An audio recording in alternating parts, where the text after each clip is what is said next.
avec qui on travaille étroitement. Vous avez un autre projet qui touche la couche la plus vulnérable, c'est-à-dire ce sont les enfants. En milieu rural, il y a difficultés, des défis hein, en matière donc d'études et tout ça. Vous avez pensé aussi, vous êtes resté dans le même optique pour parler encore de SolarSac. Oui, SolarSac, Solar Santé, vous imaginez bien, c'est Voilà. un truc. Vous allez chercher dans le dictionnaire, vous ne verrez pas ces mots, hein, parce que c'est des mots qu'on a inventés nous-mêmes. Donc c'est Solar Santé, vous avez le mot solaire. Ouais. SolarSac, c'est le mot solaire.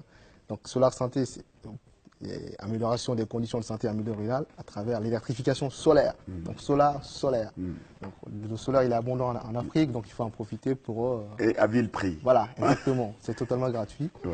Et SolarSac aussi, c'est pareil, c'est les sacs à dos solaires. Okay. Les sacs à dos qui permettent aux enfants de milieu rural de réviser et qui produisent de... j'ai un exemplaire avec moi ici. Le spécimen, il est là. Le spécimen, il est là. En fait, c'est un sac à dos qui est équipé de panneaux solaires. Vous voyez-vous, c'est un mini panneau solaire qui est là, qui permet en fait d'emmagasiner l'énergie solaire la journée. Et la nuit, l'enfant pourra brancher une ampoule. Il y a deux sortes d'ampoules. Hein. Cette lampe-là, ici, a une batterie qui est intégrée. C'est la batterie qui conserve l'énergie la journée. Et là, ça allume en fait, voyez-vous, ça permet d'éclairer un bureau. L'enfant, il pose son cahier ici, il révise. Donc là, il y a une deuxième ampoule aussi qui est un peu plus large. Voilà, voyez-vous. Voilà, c'est modulable. Ça permet en fait de le mettre sur un bureau comme ça, l'enfant, un bureau propre, il révise ses leçons. Okay. Et ça, on a envoyé uniquement dans les zones rurales, parce que c'est là où il y a le vrai besoin. Rien qu'à Conakry, on a des problèmes d'électricité. Donc vous imaginez dans les endroits qui sont difficiles d'accès, très enclavés, mais aussi qui ont le droit à l'éducation. Donc c'est pour cela qu'on a pensé vraiment à nos jeunes frères qui sont là-bas, pour faire en sorte qu'ils aient les mêmes chances de réussite que nous. Donc on les a distribués dans 12 localités, vraiment réparties sur tout le pays. Très difficile. Et quelles sont les localités qui ont été donc bénéficiaires de ce projet? Je peux la citer rapidement. Oui. Il y a Benyere, Maferia dans la Forêt-Caria. Il y a Kalia Frigia dans la préfecture de Farana. Il y a la Bunuma dans la préfecture de Zérékoré. Bamakaman dans la préfecture de Yomu. Il y a Sibilibaro dans la préfecture de Kerouani. On a aussi Nimisatu Mankadia Malea dans la préfecture de Sigiri. Sangiana dans la préfecture de Kouroussa. Gongorem et Aigel dans la préfecture de Pita. Tangali est dans la préfecture de Tougué. Donc vous imaginez bien, c'est des noms moi que j'ai découverts parce qu'on les a choisis sur la base des données qui nous a été fournies, notamment par le ministère de la Santé et aussi l'UNICEF, qui permet de faire une classification des zones en fonction des niveaux de pauvreté, en fonction du niveau d'accès à l'éducation. Et donc on a découvert comme ça des endroits de notre pays, de mon pays, que j'ai parcouru en 15 jours. Et on les a distribués main à main propre, donnés aux enfants. Voyez-vous votre sac? Ils étaient contents, c'était du bonheur. Donc, je trouve que c'est aussi le sens de notre action, c'est rendre dans des endroits comme ça, où le besoin il est immense, mais dès qu'on est là, la joie que ça procure nous remonte complètement. Et donc, pour aller un peu plus en profondeur, c'est que quand j'ai dit tout à l'heure que on fait les projets qui sont réfléchis, construit en amont avec les bénéficiaires directs et aussi les autorités compétentes, les autorités locales. Et pour cela, c'est dans quel but? Dans le but, premièrement, de faire d'avoir une bonne faisabilité du projet. Deuxièmement, le suivi et la pérennisation. Dans ces projets, comme tous nos projets, c'est la partie la plus importante. On peut donner des sacs, faire d'eau, ça peut faire des feux de paille, voilà, un coup de com'. On a fait des actions, ça passe à la télé, tout le monde en parle. Mais après, derrière, est-ce qu'il y a un suivi? Est-ce que l'objectif pour lequel ça a été fait est atteint? Donc pour cela, c'est pour ça qu'on met en avant vraiment le premier point qui est la phase de pérennisation. Et donc pour cela, non seulement il est nécessaire qu'on soit sur place nous-mêmes pour voir directement les bénéficiaires, et aussi d'imaginer une façon de pérenniser. Alors sur celui-là, on a imaginé une façon de le faire. Quand on est parti sur place avec notre partenaire, on a un partenaire local avec qui on travaille sur ce projet, c'est l'ONG, la Jeune Chambre internationale Conakry Trésor. qui va nous servir de relais pour la pérennisation de ce projet. Et donc, à chaque endroit, on a été accompagné par un délégué, par 3 délégués de Jeunes Femmes Internationales qui vont se répartir en fait sur le suivi par zone. Et donc, le rôle de ces délégués-là, ça va permettre de remonter les informations par rapport au fonctionnement, au bon usage. Donc, au niveau local, là où on a remis les sacs aux enfants, à tous les niveaux, on a mis en place un point focal.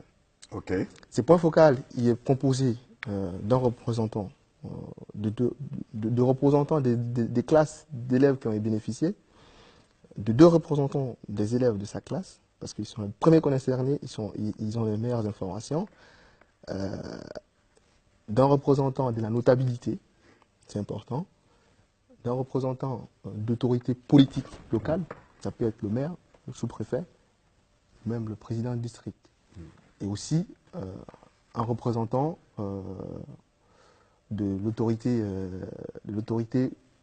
locale de l'éducation. Ça peut être le directeur sous-préfectoral de l'éducation qui délègue une personne. Tout ça pourquoi? Parce que notre crainte, c'est que ces sacs ne se retrouvent pas demain sur le marché, par exemple. Et aussi que les parents ne s'en servent pas pour aller éclairer une cuisine ou aller éclairer un salon. Donc on a passé le message directement aux enfants, aux parents d'élèves, parce qu'à chaque endroit, on a réuni tout le monde.